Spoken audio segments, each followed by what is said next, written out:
Welcome to the webinar, everyone. My name is Ian Trevoranis. I'm going to be the host today.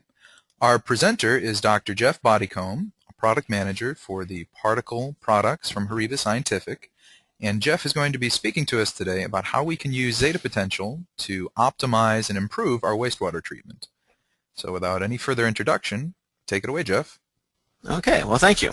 And Ian already told you who I am, and you can find this at www.horiba.com/us/particle. And today I want to talk about using Zeta potential and wastewater treatment. And, it's a fairly interesting topic and relevant to those of us who worry about the environment or drinking water and so on. So a topic I enjoy. So let's start with what is wastewater. Well, wastewater has chemical and particulate contaminants that need to be removed for safety, environmental, and aesthetic reasons. So, if you have materials in the water that are hazardous, you can hurt people in the community around you. You can hurt them indirectly by damaging the environment. And it just plain looks ugly.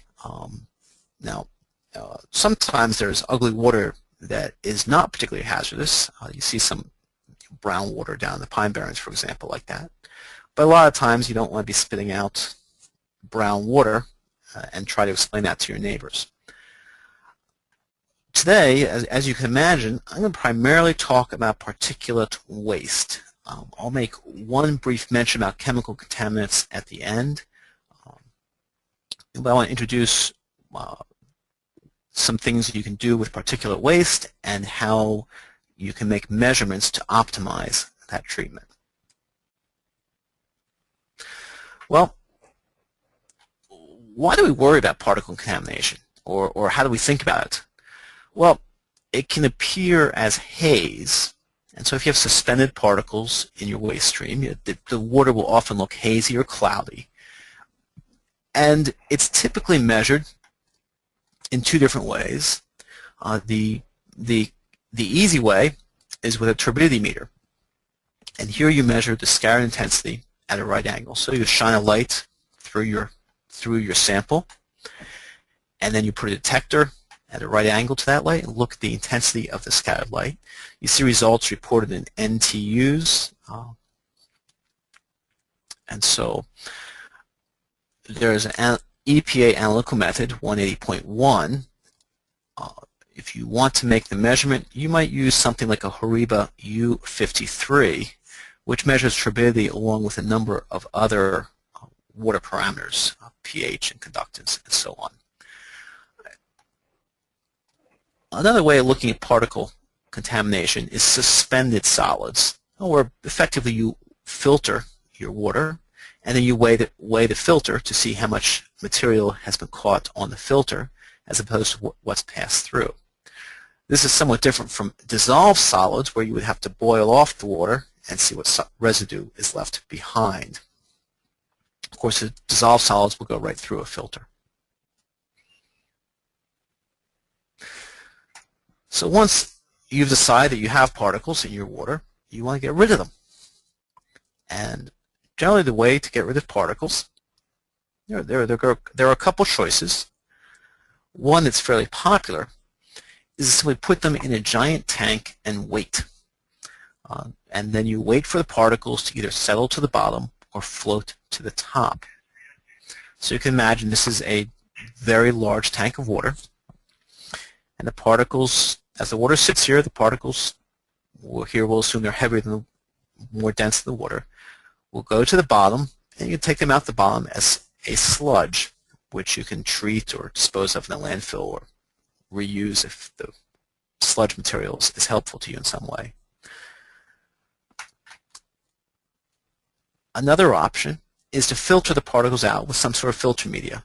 So you're thinking things like sand and so on. So there's a number of technologies out there where you pump the water through your filter, and then at some point you will have to clean the filter media to remove the particles that are trapped.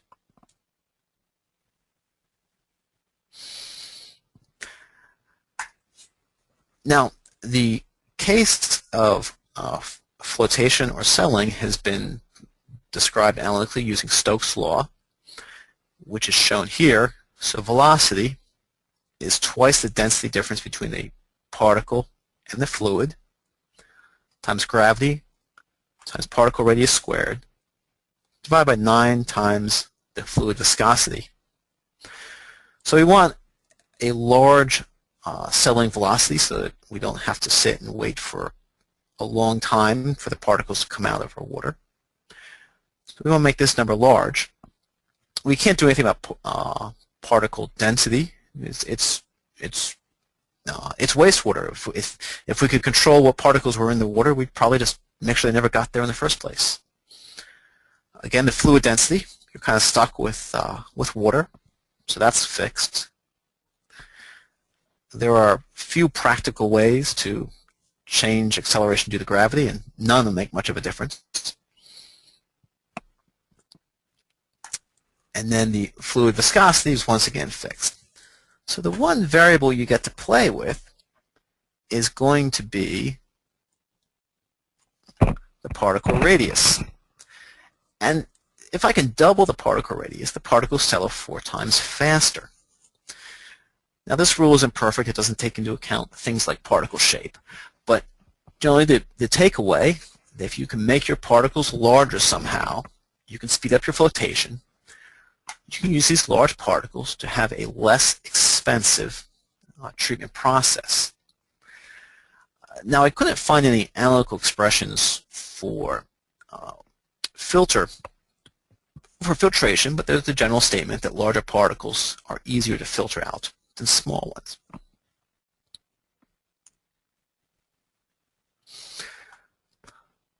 So if I have fine suspended particles, and I just look at them and say, well, gee, I have this particle inside of a second phase around it, and I have another particle inside of a second phase. Gee, if they touch and form a flock or an aggregate, it's going to have less surface area than the pair of particles. So gee, if I can get these particles together, I'll have lower surface area, lower free energy. I'll have van der Waals attraction between the particles. I'll have flocculation. They'll settle quickly, and life will be great. Unfortunately, life is not so great, which is often what keeps us employed, so I can't complain too much. Most particles in aqueous suspension have a surface charge and therefore repel each other. They never touch. So I drew my 2 particles, and now I've drawn negative signs around to indicate that each of them is negatively charged. So these particles, as they get closer and closer, will start to repel each other due to electrostatic interactions. So they'll never come in close enough to touch and then form flocks.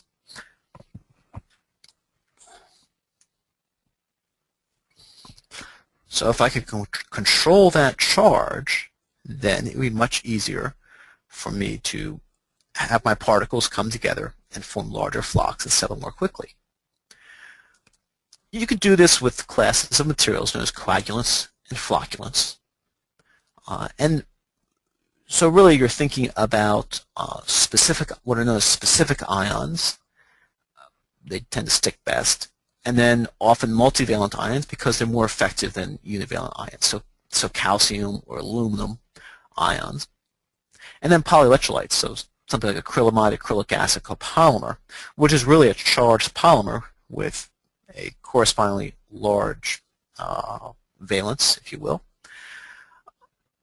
Some people say that the polymers, the flocculants, and the minerals, the coagulants, I've seen a couple different definitions. So I wrote this slide and was careful not to specify which I felt was which. So let's add some aluminum to these 2 particles, and that starts being attracted to the negatively charged particle surface. And so that's going to neutralize the charge on the surface of these 2 particles. Well, now that the charge has been neutralized, the particles are allowed to come together, and they'll eventually touch and start to form flocks. And that's a process that you can monitor by using zeta potential measurement. And I want to define a term here, which is the isoelectric point. And then really that's the point at which the zeta potential or surface charge on the surface charge is 0. And you can achieve it with potential forming ions, specific absorption of charge modifying agents, well, the coagulants and flocculants mentioned earlier. It's a term that's used to describe many different particle surfaces, not just in the context of wastewater. It's a nice shortcut to describing how a surface behaves as in response to most often pH. Now I mentioned zeta potential, and to be fair, I ought to define it. Zeta potential is the charge on a particle at the shear plane.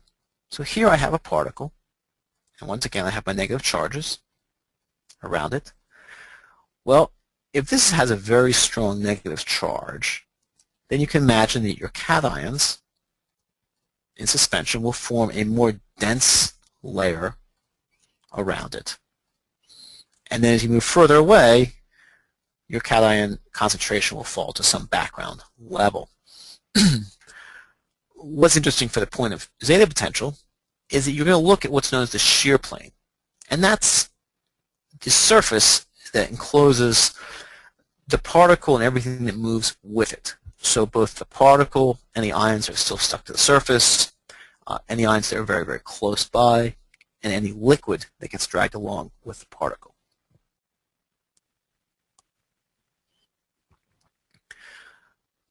You notice if you start measuring potential and you start here, it's very negative, and as you move away from the particle, the potential is going to tend to fall off. How do I measure zeta potential? Well, there are a few techniques. You can use sound to probe particle response as a measure of zeta potential. You can get yourself a light microscope, apply a field, and watch the particles move. For a number of reasons, however, light scattering has become the method of choice to probe the motion of the particles due to an applied electric field. So this is known as electrophoretic light scattering. It has the advantage of not requiring that you know very much about your sample. It also has the advantage that there's very little operator intervention, and that also means that there is no chance for operator bias in the results. So for these reasons, it's become very popular. And we use light scattering, electrophoretic light scattering, to determine electrophoretic mobility, and from that, zeta potential. Now, you can use an instrument such as the SZ100. It's a single compact unit that does size, zeta potential, and molecular weight measurements. To split a hair here, you can buy it in a flavor, but it doesn't do zeta potential, but I always like the enhanced version significantly more. So what's happening inside of this magic box? You have a sample cell, which I've drawn here, and this requires only about 100 microliters of liquid. And inside, you have your suspension with particles, and you have two electrodes, a negative electrode and a positive electrode. And in this case, these are positively charged particles. And I apply an electric field, so these particles will start, positively charged particle will be attracted towards the negatively charged electrode.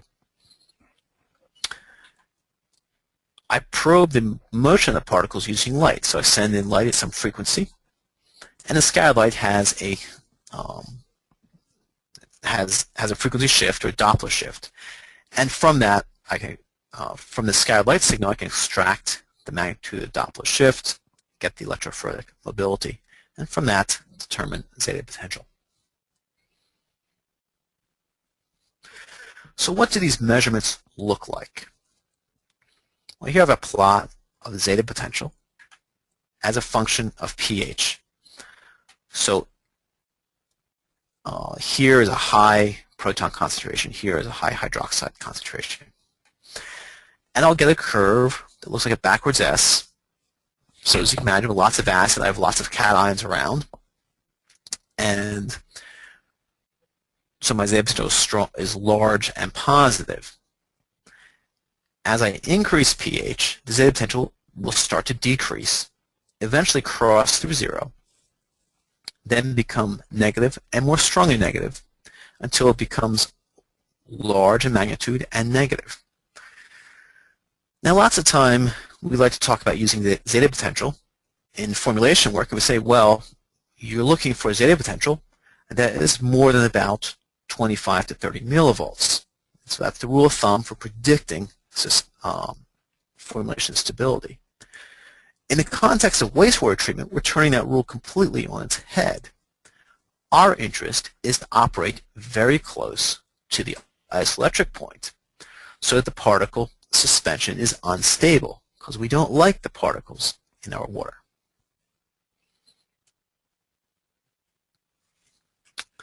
Now here's a graph where I plot mobility as a function of pH for some grades of TiO2. So the bulk material for these three cases is TiO2, titanium dioxide. But you notice that the Zeta potential as a function of pH curve changes for each material. And what's happening is, I've drawn curves for alumina and silica for comparison, is that the surface properties of the particle matter, not the bulk material, when we think about particle charge and Zeta potential. And so it's important to keep that in mind, because often what you find on the surface are components that are not significant components of the particle by volume or by mass.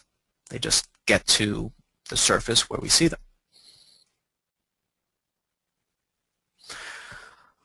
Let's move into some more realistic applications. This is a clay sample that somebody wanted to get rid of, basically. And we looked at we used Zeta potential measurements to look at various strategies for treating this material. So here I plot Zeta potential as a function of pH. So this is a high acid concentration. This is a low acid concentration. And so you can see it starts at about minus 60 millivolts, and it increases and gets to about minus 10 before we stopped. We stopped because we realized that you're going to need a phenomenal amount of acid in order to ensure that this clay settles out. And we didn't think that anybody would be very happy to have pH 1 water coming out into their backyard.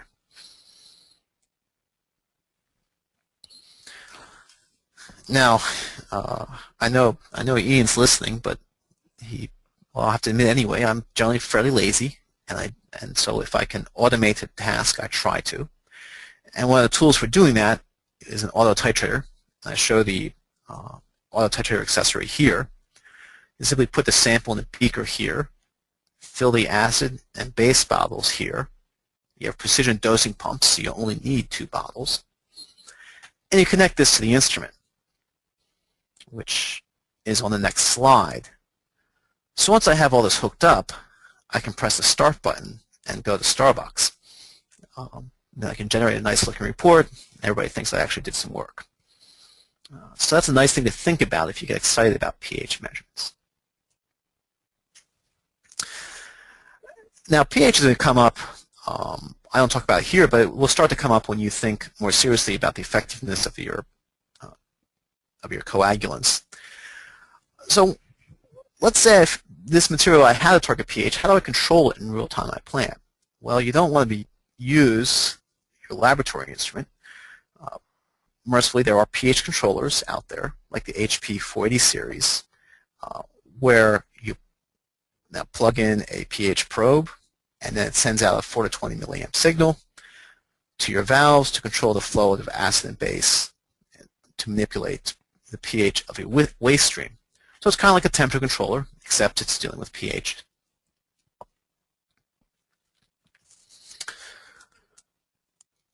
Well, we didn't like the pH approach, so we went to gypsum. Gypsum's cheap. That's great.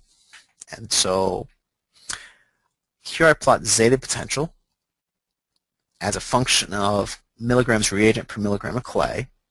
And gypsum has calcium cations, so it's a divalent cation, so it's going to be more effective than the monovalent hydrogen in the acid.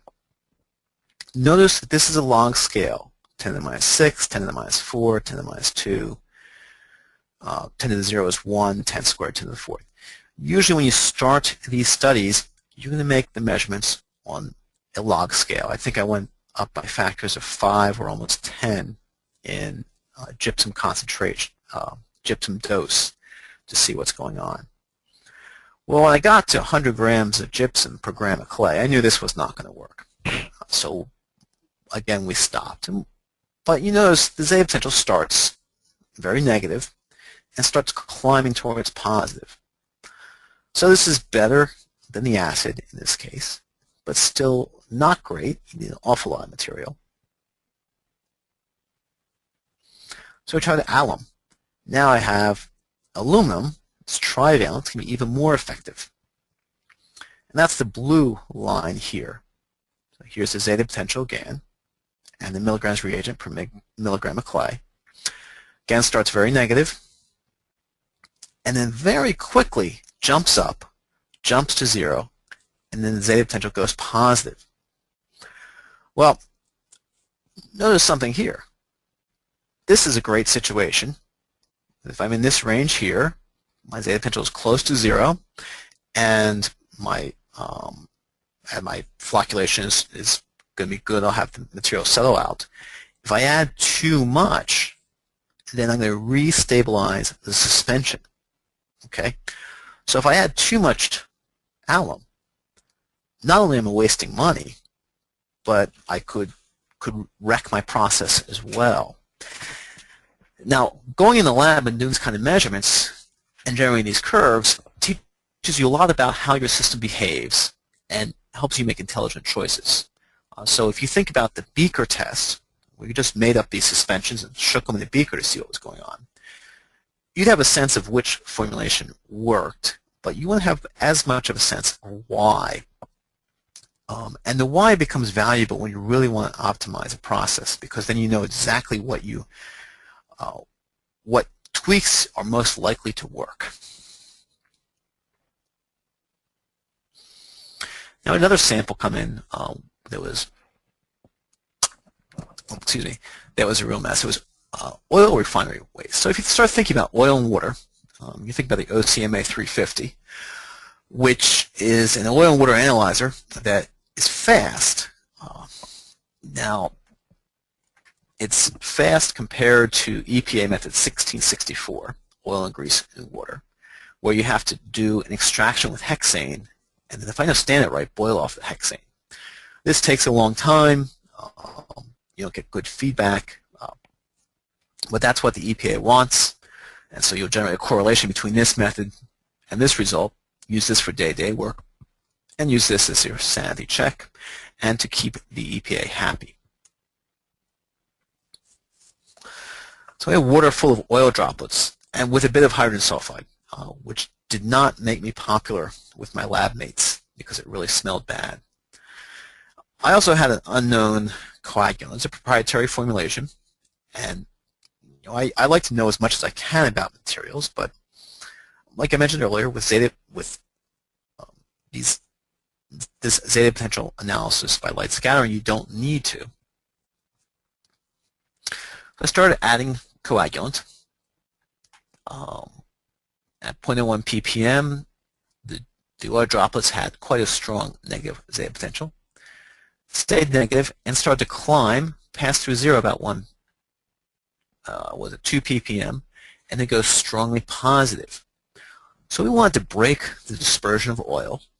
To do that, we wanted to bring the surface charge down to 0, so the particles would collide and start to form larger and larger droplets, and then they would either float to the top or fall to the bottom. Well, what this tells us is we want to be pretty careful with our dose, because if we say, gee, 1 is good, 10 is worse. Usually more is better.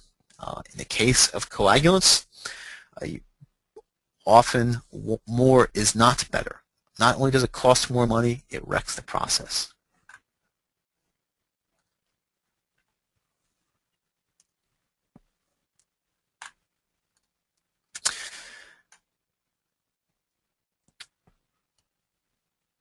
Now, I wanted to mention another way of looking at water. Once I mentioned in the beginning that I was going to talk about particulates, and that's really what I did.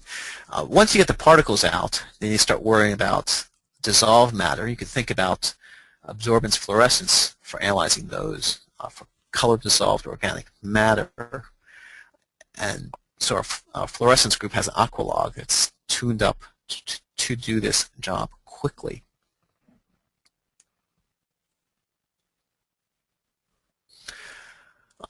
So,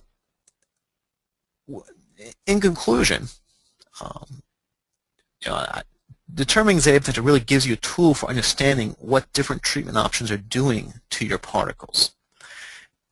And if you want to optimize something, it really is necessary to understand what's happening. There's a saying, what gets measured gets done, which is thrown around possibly more often than necessary.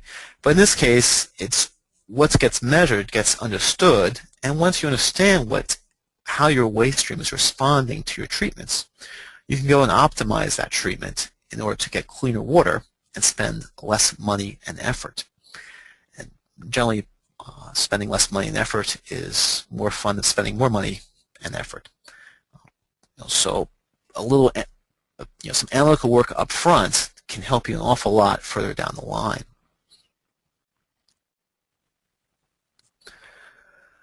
I probably raised more questions than answered them, so you can send us questions at labinfo@horiba.com, or we have our monthly Horiba Particle newsletter, and we have the video and slides of this webinar. They'll appear on our download center, so you can look at that.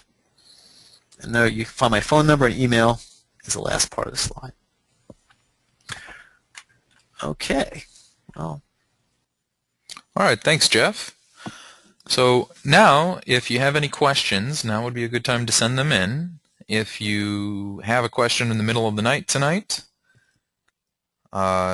feel free to send it either to Jeff's email address or my own. You'll have my email address in a lot of the webinar confirmations and webinar follow-ups because it's my email address that's attached to the GoToWebinar account. But just in case, I just typed it in the chat box. Or if you forget that Bodycomb is spelled the way it is and forget that Trevoranis is spelled the way it is, we have an easier email address. It's just labinfo@horiba.com. And maybe 6 or 7 people now receive the email from LabInfo, so it's nearly impossible to send something and not have it followed up with, whereas Jeff and I are totally irresponsible. I did hear him say that that he was lazy. That's not news. But I think I'm a little bit lazier than he is, so he's got me there. I'm safe then. We do have a question. The presentation has not been posted. This presentation has not been posted on the website yet. It's usually up in maybe 2 to 3 business days. It's we have to go through some video transcoding gymnastics to get it into a format that's quick to stream online. So usually 2 to 3 business days. If you'd like the slide deck from today's presentation, just go ahead and send me an email. I'll be able to get it to you as soon as possible.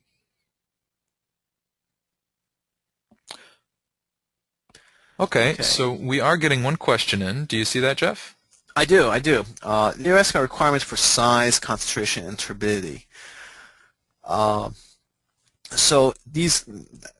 the particles generally, let's see, for size, the range of sizes that you can measure by this technique is fairly wide, up to many microns. Generally, once you get really giant particles, they just settle on their own anyway. You don't care.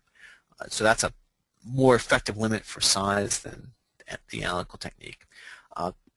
Particle concentration, if you get really low particle concentrations, like fairly clean river water, that can give us some trouble. As we go to higher particle concentrations, we may dilute that down until we come to the turbidity question, which is where we want them to clear just slightly turbid. That's a working rule of thumb for particle concentration. We need to get light through the sample in order to make the measurement. If we have a sample that's so turbid that we have significant multiple scattering, that's going to be a different kind of scattering regime. So anyway, most streams we can work with, and you can extract information by either directly from the raw material or by diluting appropriately. Okay, someone asks if we accept test samples for feasibility. If you're interested in purchasing an instrument, we certainly do run samples, and most often in our applications lab in California and also here in New Jersey. Generally, we like to do that to show, so that you know what you're getting, and you'll find that most instrument vendors will do this. Yeah, and in some cases, if for whatever reason you're not in a position to acquire an instrument in the near future, sometimes we'll also do sort of a trade where we'll run some samples for you. And it's not us being obstinate or miserly so much as it's us trying to make sure we don't have to have 6 application chemists on staff to run all the samples. But we can do a bit of a trade if you can't acquire an instrument in the near future, if you allow us to use your data in various formats, like a webinar, like today. Yes. Yeah, that's usually up to our discretion. So if you had something like that, go ahead and send me an email, and we can continue chatting about it.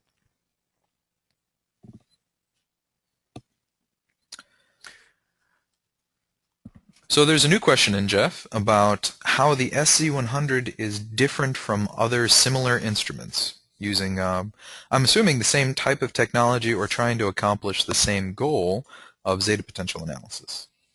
Yeah. Well, yeah. So, of course, I'm going to say we're better because I know we are. Also a Hariba law, but that's every company's law. Yeah. But there are a couple things. The cell design in the SZ100 has a couple of nice features to it. First, and one of my personal favorites, is the Usgiris type design. If you apply an electric field to a really to any liquid, you can also pick up wall effects that cause flow through the sample. And this is one of the reasons that the microscope technique has so much potential for operator bias, because you have to find what's called a stationary plane where there is no flow. One of the great things about electrophoretic light scattering is you get away from that problem. The important thing is that you make sure your cell design is correct. And what I mean by that is you ensure that your zeta potential cell does not have a lot of surface area. This is a Russian guy by the name of Usgiris developed this quite a few years ago. So it's fairly well established that you don't, moving away from microscopes and moving away from those capillaries has really made the technique much simpler. We have the Usgiris cell design, and that helps us a lot in terms of sensitivity. We don't have to play any games to get decent sensitivity out of our sample. A second feature in the cell is the use of carbon electrodes. The carbon electrodes allow us to apply the field more effectively. They're solid material. They're not going to wear out. That's also very valuable, particularly in terms of cash. If you try and use a plated cell and you throw them away every day and you figure out how much you spend, you'll have your own waste stream of ground-up Zeta cells to deal with in addition to your wastewater, and that's never any fun. Yeah, so I think those would be the two highlights in terms of Zeta. I could go on, but I've seen. Well, and You before do we have the move on, questions. let me quickly sum up, if I may.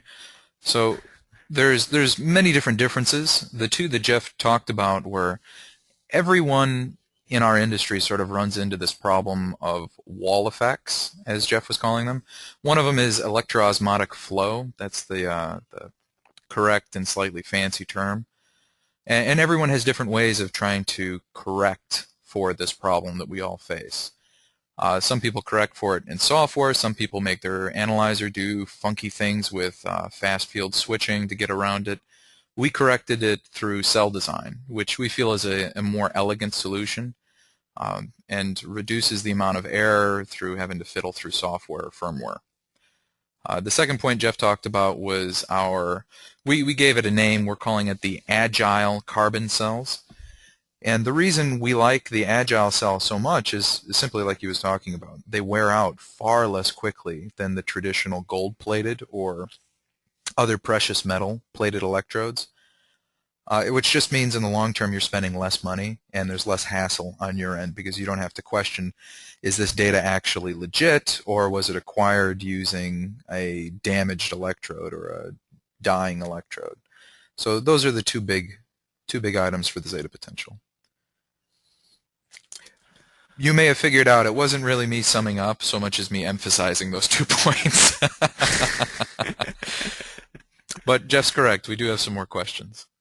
Yeah, yeah. Okay, where are we? Can we add this to the current Hariba as a module? You know, I've never really thought about it. In practice, it's a lot easier to do it at the factory. So if you're thinking that way, then we can talk about that detail going forward. Okay, what's involved in running a sample and how long should analysis take, assuming I know the correct pH? Okay, well, all right, so if I want to take one sample and put it in the instrument and make a measurement, then I'm done in 5 minutes. That's very quick. Generally, and the person asking the question say that assuming they know the correct pH. Zeta potential is really most powerful in wastewater work, formulation work, and everything when you look at how it changes with suspension conditions. It's not just a property of the particle, it's a property of the system. And so if you really want to do this well, you'll spend half an hour and make 5 or 6 measurements. Is there any standard sample for Zeta potential measurement? There is SRM in 1980 out of NIST, and it's very unpopular because it's difficult to work with. But that's the only widely accepted standard. And it doesn't actually refer itself back to fundamental measurements. But that's the best we can do so far.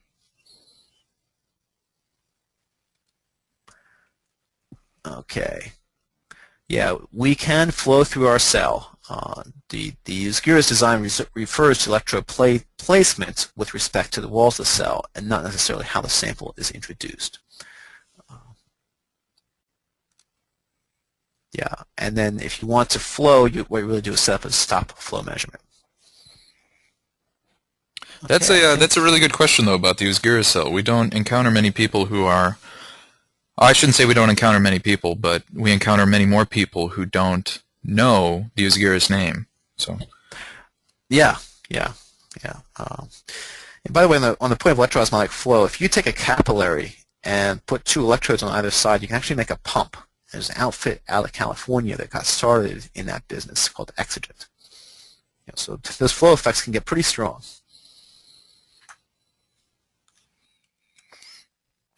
Okay. All right, well, it looks like that's the end of the questions. Like I said a few minutes ago, if you have any more, go ahead and feel free to send them in. We are very helpful and curious people by nature, so we love to get questions. Otherwise, thank you for attending today. When you leave today's webinar, you're going to have a little notice pop up saying that we'd like you to take a survey. We ask everyone that comes to our webinars to maybe answer I think it's only 6 or 7 questions in the survey. We would really appreciate it if you do take just a handful of minutes and do that. There's no shameless sales or marketing questions in there, really. It's just feedback for us. How was today's webinar? What did we do well? Did it meet your expectations?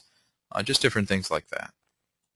So we'd really appreciate it. We do look at every single survey. So if you take a few minutes and finish that, you would have our appreciation.